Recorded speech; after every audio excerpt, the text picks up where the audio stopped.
ഒന്ന് മാറി എന്താണെന്ന് അവിടെ എന്താ? അതെ, തോറ്റ സ്ഥാനാർത്ഥി അയ്യപ്പൻകുട്ടിയുടെ പ്രതിഷേധ പ്രകടനം വരുന്നുണ്ട്. നിങ്ങൾ അണികളോടൊന്ന് ആത്മസംയമനം പാലിക്കാൻ പറയണം. എന്നാ പിന്നെ അന്ന് കണ്ടിട്ട് തന്നെ ബാക്കി കാര്യം. ഇങ്ങോട്ട് മാറിക്ക്. അന്നെ മാത്രം എനിക്കൊരു പേടിയുള്ളൂ. പറഞ്ഞു നിൽക്കാൻ സമയമില്ല. നിങ്ങൾ ഒന്ന് മാറി നിന്ന് അങ്ങോട്ട് മാറി നിൽക്കുക. അവര് വരട്ടെ.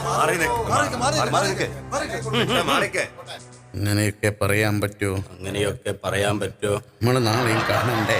നമ്മൾ നാളെയും കാണണ്ടേ? 8ാം ക്ലാസ്സിൽ പഠിക്കുമ്പം 8ാം ക്ലാസ് പഠിക്കുമ്പോ എൻ്റെ അമ്മ ചുട്ടൊരു വെള്ളപ്പം എൻ്റെ അമ്മ ചുട്ടൊരു വെള്ളപ്പം മുട്ടയും കുട്ടി തട്ടിയിട്ട് കൂട്ടി തട്ടിയിട്ട് നാണമില്ലേ ഇങ്ങനെ പറയാൻ? നാണമില്ലേ ഇങ്ങനെ നാണമില്ലേ ഇങ്ങനെ പറയാൻ? നാണമില്ലേ ഇങ്ങനെ പറയാൻ? നമ്മൾ നാളെയും കാണണ്ടേ? നമ്മൾ നാളെയും കാണണ്ടേ? ഇങ്ങനെയൊന്നും പറയരുത്. ഇങ്ങനെയൊന്നും പറയരുത്. ഉള്ളിൽ സങ്കടം ഉണ്ട് കേട്ടോ. ഉള്ളിൽ സങ്കടം ഉണ്ട് കേട്ടോ. ഇങ്ങനെയൊന്നും പറയരുത്. ഇങ്ങനെയൊന്നും പറയരുത്. പ്രതിഷേധ പ്രകടനം സിന്ദാബാദ്. പ്രതിഷേധ പ്രകടനം സിന്ദാബാദ്.